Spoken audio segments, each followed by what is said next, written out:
The Chinese Army releases a video of the ZTD-05 amphibious assault vehicle firing its 105mm main gun at sea.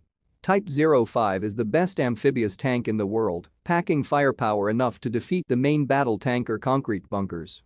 Amazingly, the Type 05 tank can fire its 105mm gun on the go at sea, making it ideal for countering shore defense in an amphibious landing attempt.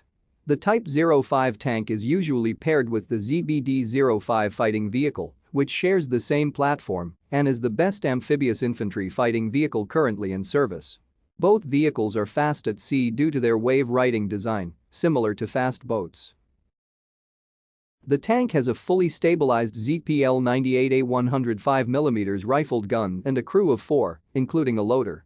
The type of APFSDS round the Type 05 carries is the DTC-02-105 armor-piercing fin-stabilized discarding sabot round. It can penetrate 600mm steel armor at 2,000 meters. The gun is also capable of launching laser-guided beam-riding missiles. It also has a bunker-busting multipurpose round. Thank you for watching this video. If you liked this video, please subscribe, share and comment. It will really help us developing this channel and bring you more videos about Chinese military news. Thank you.